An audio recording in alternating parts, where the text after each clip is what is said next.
Long before the first kingdoms rose from stone and the first myths were spoken, the world began to change in ways no living thing could truly understand. At first, it was just a hush, an unsettling stillness that crept into every valley and plain. Animals grew restless, sensing something vast and unseen. Crops failed quietly, their leaves turning brittle in fields where no rain came. At dusk, people would gather and look to the sky, wondering why the sunsets were so pale, why each dawn seemed weaker than the one before. Some swore the stars themselves had grown cold, flickering like dying candles above the world. And in that silence, there was a feeling, like the earth was holding its breath, waiting, preparing for something no human had ever witnessed. A darkness that would swallow all warmth and all hope. The first snow was almost beautiful, soft white drifts falling on villages, cloaking rooftops in a glimmering blanket. Children laughed and chased each other in the flurries, not understanding this was the beginning of the end.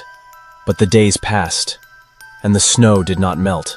It thickened, year after year, until entire forests vanished beneath it. Towns disappeared without a trace. The cold seeped into bone, into memory, until no one could remember the taste of spring. People who ventured into the blizzards never returned. Those who stayed inside spoke of strange noises at night, the crunch of footsteps circling their walls, the soft scratching of unseen hands at the door. Some said it was the wind. Others knew better.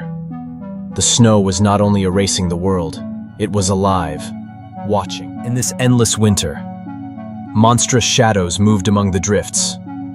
Woolly mammoths lumbered across the glaciers, huge, shaggy giants with eyes like old sorrow.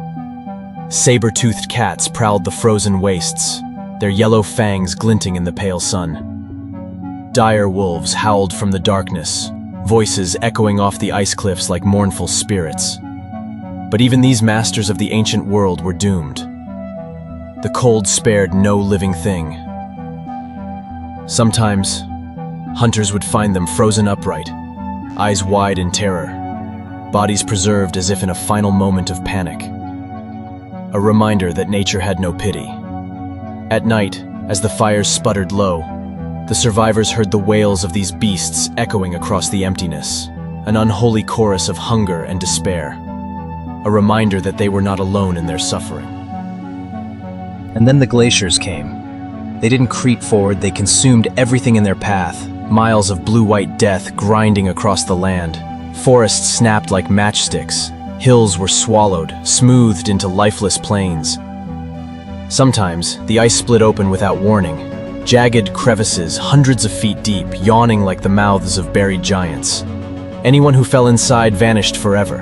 Inside their shelters, people felt the earth shudder with each advance. Some said you could hear voices rising out of the glaciers, like the imprisoned souls of everything the cold had devoured. It was in these moments, when the ice moaned and cracked, that many lost their sanity, because they realized the glaciers were not only destroying the world, they were hunting them. In the heart of the Ice Age, the cold was a living thing. It slithered into shelters through the tiniest cracks. It turned breath into knives and flesh into brittle parchment. Skin froze in seconds, lungs burned with every gasp, eyes filmed over with ice, and beyond the walls the blizzards howled like wolves. Some nights, people saw shapes moving through the storms, tall, thin silhouettes drifting between the trees, stopping to watch the tiny fires. No one dared look too long. Those who did claimed the shadows waved back. This was a cold that broke not only bodies, but minds, and it had all the time in the world. Fire became more precious than any jewel. A single ember could mean life, or the slow, frozen death waiting just beyond the doorway. Men risked everything to find fuel, chopping down the last trees, hunting beasts for fat to burn. When the flames died, the darkness pressed closer. It carried sounds, soft knocking, whispering voices that called from just outside the light.